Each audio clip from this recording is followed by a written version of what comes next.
شاہ ولی اللہ محدث دہلوی رحمہ نے کتاب لکھی ہے جس کا نام ہے انفاس العارفین، اگر کسی نے دیکھنی ہو تو میرے پاس موجود ہے۔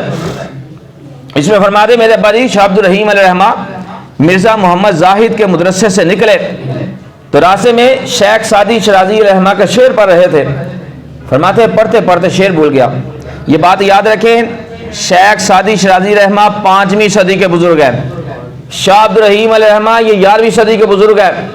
تو شاہ ولی اللہ محدث دہلوی رحمہ فرماتے میرے ابا جی شاہ عبد الرحیم علیہ رحمہ مرزا محمد زاہد کے مدرسے سے نکلے تو راستے میں شیخ سعدی شرازی رحمہ کا شعر پڑھ رہے تھے، پڑھتے پڑھتے شعر بھول گیا، بڑا پریشان ہوئے۔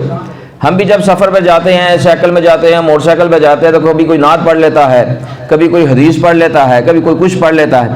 جب پڑھتے پڑھتے بھول جائیں تو پھر پریشانی ہوتی ہے کہ یار اچھا بڑا پڑھ رہا تھا یہ شعر بھول گیا۔ تو فرماتے بڑے پریشان ہوئے، شاہ عبد الرحیم علیہ بڑے پریشان ہوئے۔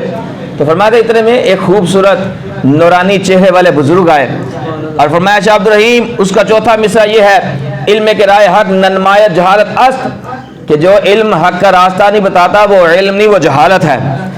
بڑا خوش ہوئے کہ مجھے شعر بھول گیا تھا، نورانی چہرے والے خوبصورت چہرے والے بزرگ آئے مجھے شعر بتا دیا۔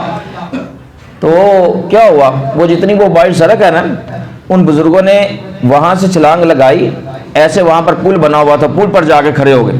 تو شاہ عبد الرحیم علیہ فرماتے ہیں روح مجسم یہ تو روح ہے۔ کہنے لگے بابا جی جاتے جاتے اپنا نام بتاتے جائیں، سورہ فاتحہ شریف پڑھوں گا، آپ کے لیے فاتحہ کروں گا۔ تو وہ بزرگ فرمانے لگے شاہ عبد الرحیم تم شعر کس کے پڑھ رہے تھے؟ عرض کیا شیخ سعدی کے، فرمایا میں ہی شیخ سعدی ہوں۔ عرض کیا، فرمایا میں ہی شیخ سعدی ہوں۔ اگر 5ویں صدی کے بزرگ 11ویں صدی میں آ کر اپنا ایک شعر بتا سکتے ہیں تو یاد رکھے داتا صاحب ہماری مدد بھی کر سکتے ہیں۔